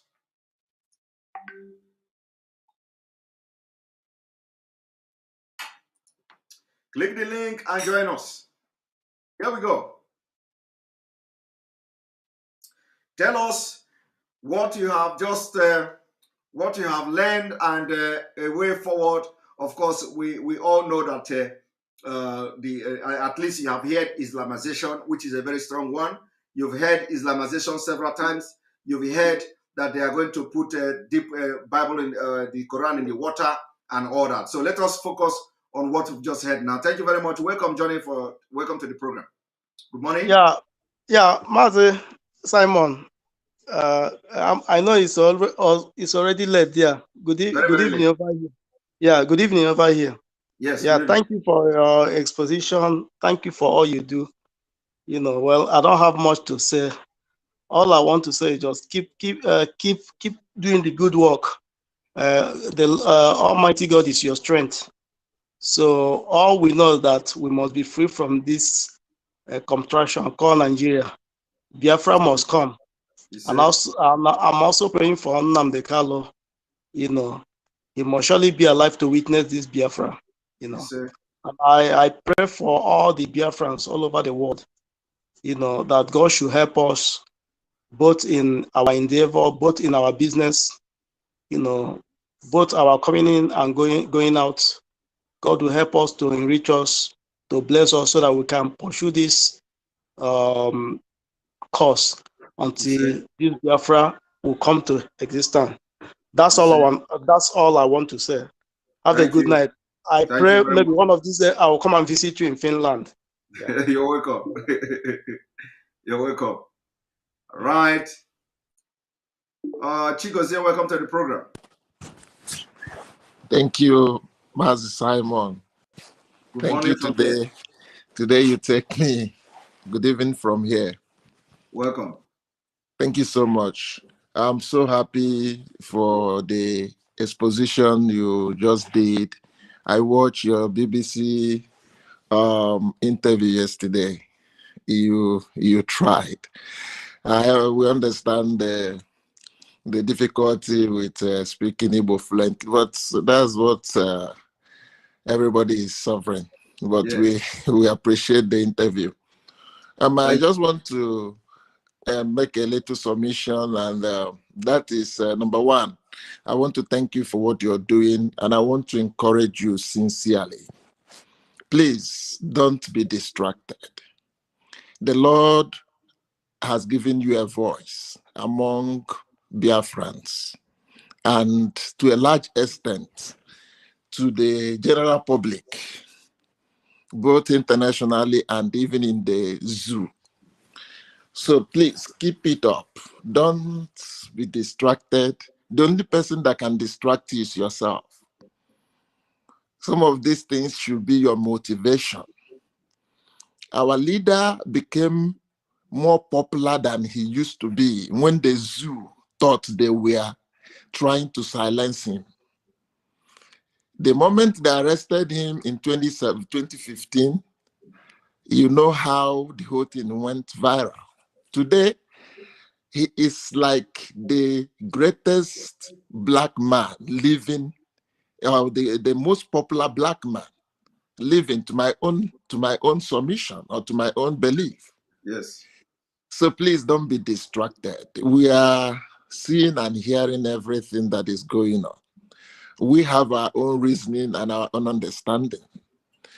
I want you to learn from our leader. At times, silence can be golden. Look at the way people at times accuse him. Look at what happened recently. You know, the people that left, people very high ranking people, a lot of things which you commented. Some of them left the struggle, start posting so many things. It was Nan the Kano this on their pages and all that. I was so much amazed over his silence. And you look at how people fought for him. He never commented, he has never mentioned their name for one day. But people took over that. So please, in this whole brouhaha, just concentrate on what you are doing. That's all I would advise you. Thank you very much. Let people fight for you, and let God, who knows our heart, yes, continue to guide you. Amen. That is my advice. I appreciate. And I also want to encourage you with the scriptures. You see, there is something that happened in the Bible about the man called Saul that later became Apostle Paul. Sometime he was zealous of protecting the laws of the Jews, the Mosaic law. He was going about arresting Christians, killing them. He was thinking he was doing the right thing, persecuting them. Because at that moment, he believed the people were somehow disobeying, the Christians were against the law of Moses and all that. Little did he know that he was in error. He was persecuted until the day Jesus called him on his way to arrest people. He became the frontliner of what he was accusing. So please, let that be your watchword. I don't want to mention names. We are listening and hearing everything, but it's okay. Just focus. Thank you very much. About the exposition of Kunle, for those that are surprised, personally, I am not. Because why? One thing people have failed to admit is this, that Nigeria has been restructured over and over. I listened to one of your broadcasts when you said that. Nigeria has been restructured and restructured and restructured to a point where these beneficiaries want it to be. And I'm telling you the truth. If we like, let them shout till now from till next year. They can never restructure it to come back to favor the Southerners. That's not possible. They took years to restructure this system to be where it is today. And all this thing they are talking now, one thing that pains me is everybody will come. When Malia, was his name, Obadiah came with his own, almost what this Kunle was saying, he ended up by saying, I believe in one Nigeria. This one too, he came up. He now said, I'm a federal man. And all these things, you are seeing it clearly that these people are in a hurry because of Fulani. They have seen that their actions is now clear to people. They are no longer hiding it. Look at what Garuba Shehu said about autumn. For example, for those that are saying election, or this, that, look at what somebody say he's representing presidency said in the public. He said that Benue people, what they are waiting is let the election come. Benue people can vote somebody that will now make their neighbors and inclusive. And what that thing is telling us is he has already given what that election will be like. Yes, because, and those who will accept Fulanis. That is the simple truth. Whether we like it or he has already tell you what will happen in that state. Because two things. It's either if Benue people were too strong to defend their vote or whatever they can do to vote whoever they wanted, they will apply the Imo State methodology to make sure that whoever they wanted to be there must be there. And there's nothing anybody can do about it. Nothing. Yeah. Did we do anything in Imo State? So to allow others say something, please, my major reason of calling you today is to please plead with you. Don't be distracted. Just use this voice God has given to you among Biafrans and walk to the best of your ability. Thank you. One thing is this: Ndi was nonye na-atụ ofu aka, aka nke ọzọ na-atụ ya. N'ọkwa na onye na-enyo isi ya na-apụta. Exactly. So we are not so stupid. Just continue, and God bless you. Thank you. Amen. Thank you very much. Thank you very much for your advice. It was a very wonderful one. I appreciate you. All right. This is our brother Emeka Okonkwo. Simon, please comment on the people that was killed. I don't know. I think you were talking about 230. I saw your comment before, which says 230. Let me make that clarification. We have confirmed there is no Igbo person were killed in Jos. In this, that there is no 230 people. You know, so that news is fake. It's not. Probably there were some burning of a poster. We are not sure of that. But that 230 Igbos, we cannot confirm it. So I can say that for now, it is fake news. That news is fake. Don't take that as authentic news. It is not authentic news, and that's why I made a tweet that if we confirm that the 230 Igbos that were reported to have been killed, if we confirm the news is true, then no Fulani in the south, their life will not be guaranteed again. So, but that news as until today is fake, at least until our finding or our intel or report says otherwise. So for now, it is fake news. It is not. No 230 Igbos were killed in Jos. So thank you. Emeka, welcome to the program. Good evening, Mazi Simon. Good evening from here. Thank you for the great work you are doing for the people of Biafra. Thank you. I really enjoy what you have done this night, for how you take your time and explain everything, even to the understanding of a simple person. So my question or suggestion that I want to make is this: seeing all these things, when are we, Biafran, when are we going to have a red line?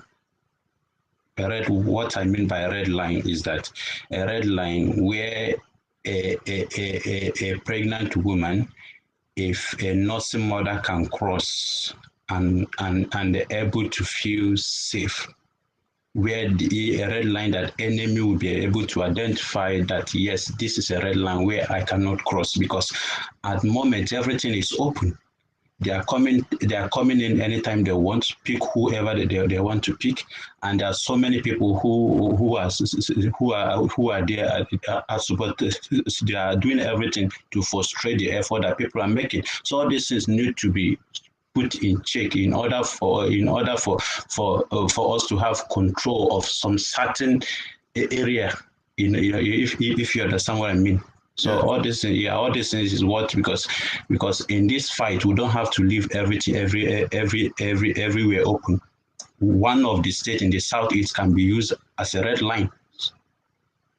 Well, you know, these are security issues that we don't discuss public, but I will tell you that we're on top of this game. IPOB, you know, we the ESN, our security, we're on top of this game. But it is not something we talk in the public. But believe me, it is not going to be easy for anybody. You know, not from our side, though, but from their side.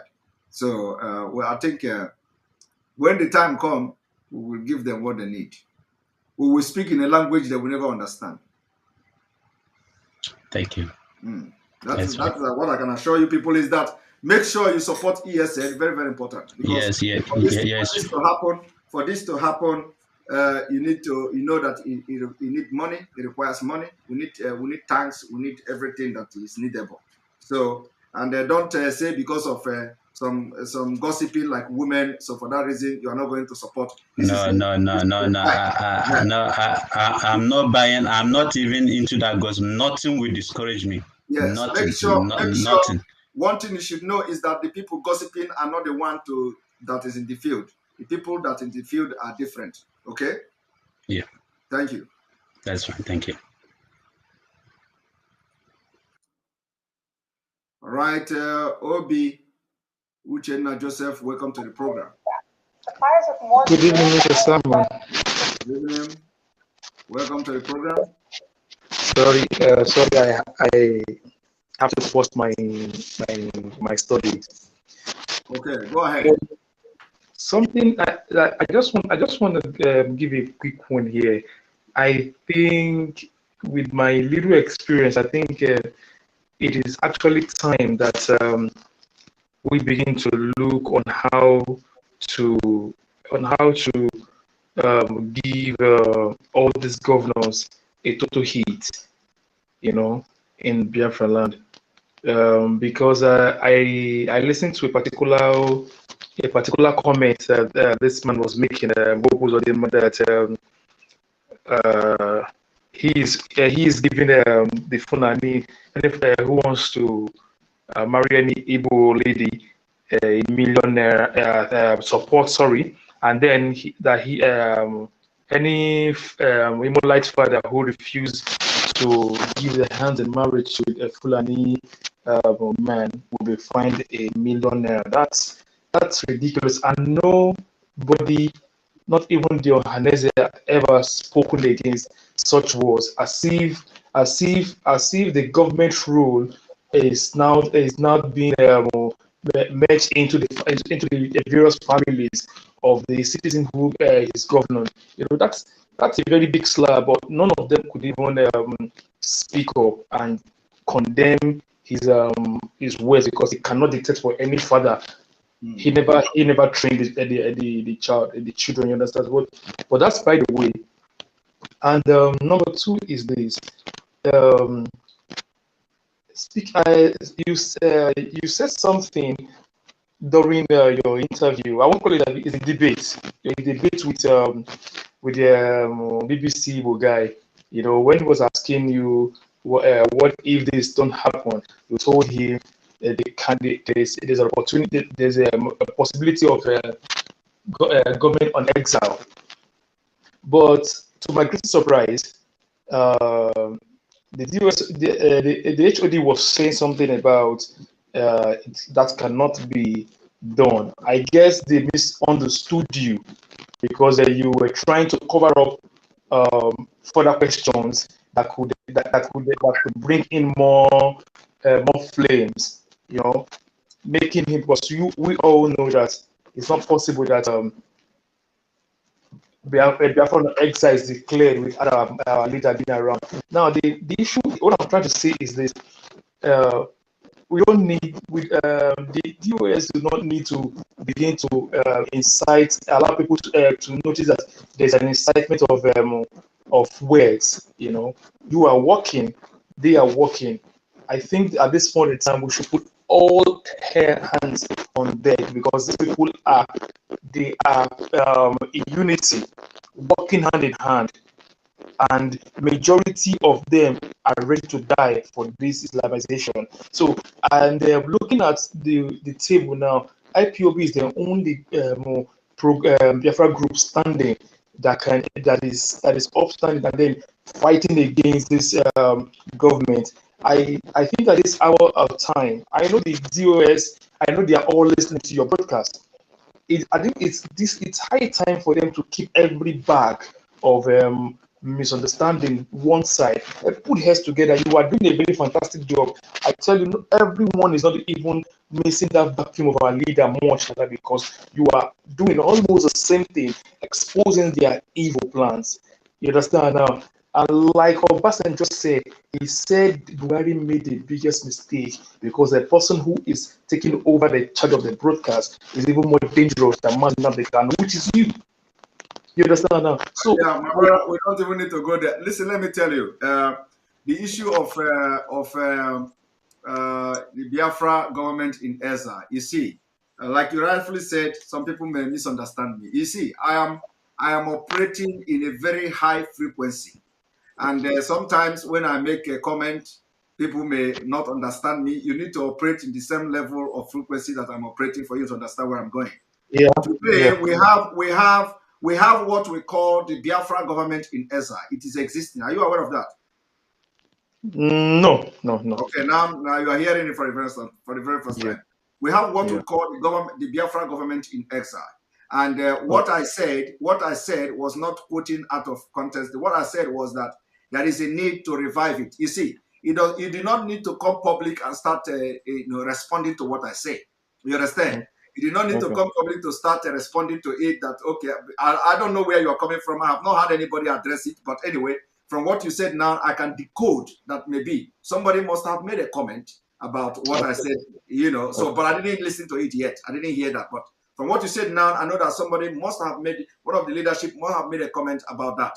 But what I mean is that if I say something like that about Biafra reviving Biafra government in exile, it is there. That thing is there. Reviving it does not necessarily mean that you come public and start telling how you are reviving it. You understand? It is the part of the IPOB are scattered all over the world. We have, and what I said was that if you, for those of you who saw my tweet, I say reviving it where there are IPOBs and other Biafra organizations all over the world. So it doesn't necessarily mean that we should come and start discussing about the reviving. It is something that I've just thrown there, So those who are very sensible enough should know what to do. You understand? If you are very sensible enough, you should know it is not everything you come and start. You want to counter Simon Ekpa, or you want to discuss that Simon Ekpa was wrong, or Simon Ekpa is trying to do something. No. It is not also going against IPOB structure. No, it is something that I have just thrown it. I said the leadership must begin the revival to implement the revival of the Biafra government in exile. That structure is there. And there is a need for us to begin to do something. So it is also going to fall in the same system we already have. So when something comes like that, it is not something that you begin to, to debunk or begin to try to make it look as if there is misunderstanding or try to see as if Simon Ekpa want to do something. It is something I thrown out. You don't necessarily have to address it. Okay? But something that everybody should begin to think towards, because we need, as we are doing something, we are already doing diplomatic work. We are already doing whatever work IPOB is doing it now. Okay. But then that thing I put on the Twitter and mention it in that BBC interview shouldn't be misconstrued, shouldn't be misunderstood, shouldn't be misquoted like trying to bring confusion or that. You see, leadership is something that not by garagara. I have always been saying it. When somebody says something, don't just come and start talking without having in-depth knowledge about what the person is talking about, so that we don't end up making mistake. Make sure you research and have a very good understanding of the intention, why the person did such, the intent, why the person did it or said such thing, what is it trying to gain, what is it trying to achieve by saying it, before you can now come, because you may go and misquote the person, and it is not a good thing, especially when we are in this struggle together. So please, people should not misunderstand when I say Biafra government is EZA, because that structure is already existing, and at some point we need it. It may not be, we don't need to come and say everybody that we now have government, but The one we are going to be doing, you are going to be seeing it. So that's what I mean. For those who may misunderstand me. Okay, for me, I want to round up by saying categorically, at this point in time now, I believe that the Nigerian government are actually feeling the heat, and at the same time, the Eastern governors are also feeling the heat. I just want to pray for. I just want the interest of the Anambra people, because they are the one who will start up no election in Biafra land. If they put their force together, and make sure that Anambra election do not hold, I could tell you categorically, Simon, nothing like another election will be held again in Biafra land. Trust me. Thank you for the good work that you are doing, and I know wherever our leader is, he is most happy with you, irrespective of all the attacks and the challenges. God bless you. Thank you very much. Thank you very much. All right, my time is already off, but I think I have a lot of new people here today. I have a lot of new people. Your friends, welcome to the program. Yeah, good evening, Sir Simon. Good evening. Please talk very fast because my time is already up. I want to take a few people before I go. Okay, I'm very, very happy hearing from you today. It's my first time coming to your life like this, like getting on life. What I want to say is nothing much, but it has been giving me a very, very deep concern and sleepless nights whenever I wake up and whenever I sleep and wake up and realize that this is really happening. And yes, I know everyone is trying his or her own possible best, but what I don't want to go in the other side I wanted to go, based on you have already said something about it. But what I just want to encourage you more is keep on doing what you're doing. Never relent. No matter how the challenges are coming, our leader always says something. We are stubborn. We are that if the zoo are stubborn, that we are times 10 more stubborn than them, that we are unforbiddable. That is the word of our leader. Exactly. So please, always keep that strong spirit in you. And I so much believe in you. I listen to you every second of the day whenever you are on. Because if not you, I'm really, really sorry to say this, if not you, my brother, a lot of people by now will be, if you cry and cry and cry, you will lose hope. But you have really given millions of people hope. You are our voice. If not you and our leader, I don't think I'm listening to any other person. You are our voice. So brother, please, let me tell you, if I am not here by now, somebody else will be here too. That is how God do it. Because Biafra is coming. So God will always bring something. all in on in alụ Chineke tinyere gị anirụga ya ofuma o nwere ndị ọ bụ ha na-arụ ya ha na-eme abuse, but you are doing it, you are accepting everybody's manners in their different way of understanding. You listen to people, you allow them to say their own view, and you digest it. You correct them where you are to correct them. That is just why, that is the reason why I said Naked Oreke. I really thank you so much. At least I'm going to sleep like a baby today, hearing your voice. I appreciate a lot, and I pray may Chukwu Okike Abiamas continue to give you more strength, protect you, and guide you whatever you are doing. Thank you for having me. I appreciate a lot. Thank you very much. Thank you very much. I appreciate it. Thank you very much. All right, Chief Dr. Nwamara, welcome to the program. Thank you, my brother. Yes, good evening from here. Thank you, Mr. Simon, and well done. Quick one, very quick one. All right. To every Biafran listening, I want to say this: if you do not have any positive thing that will encourage people in the forum, please don't come on air to air such things. It's not the best. And then, secondly, for the DOS, they should create a forum where people could have question and answer to ask them. And they should be matured to know how to handle issues. And if you're coming to the Biafran struggle for position, my friend, back aside. Just back aside.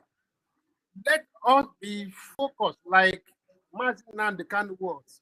The spirit of Mazi Nnamdi has caught up with you. And people should begin to learn when they come to a forum like this, listening to somebody.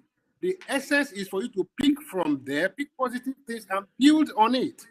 But sometimes you see people come here to criticize, talk things that are not even necessary, that are not positive.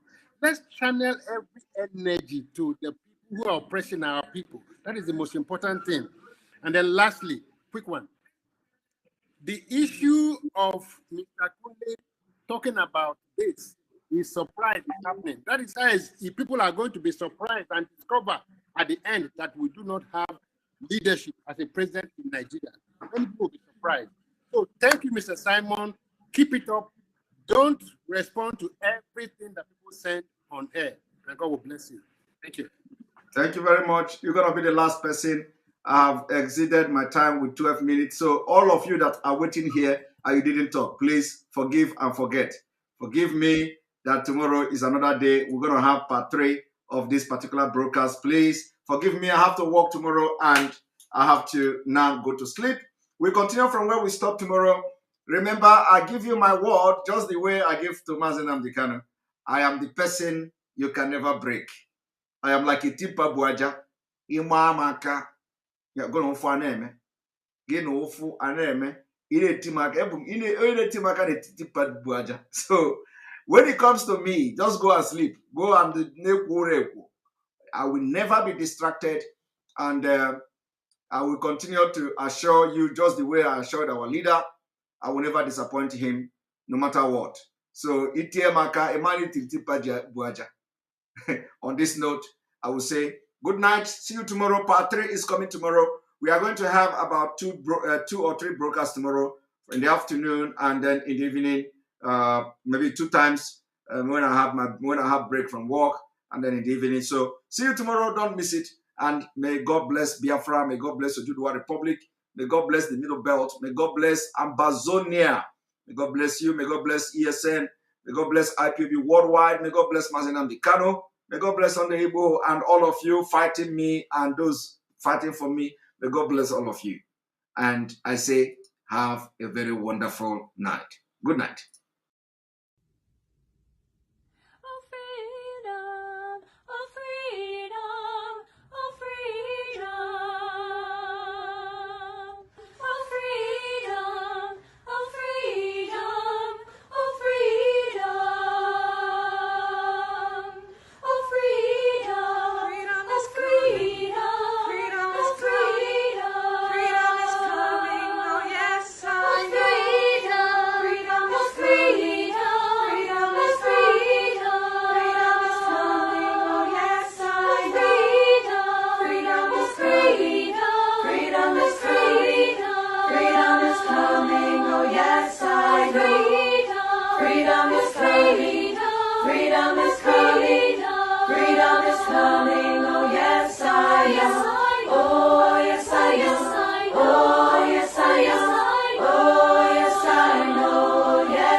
Freedom is coming, oh yes.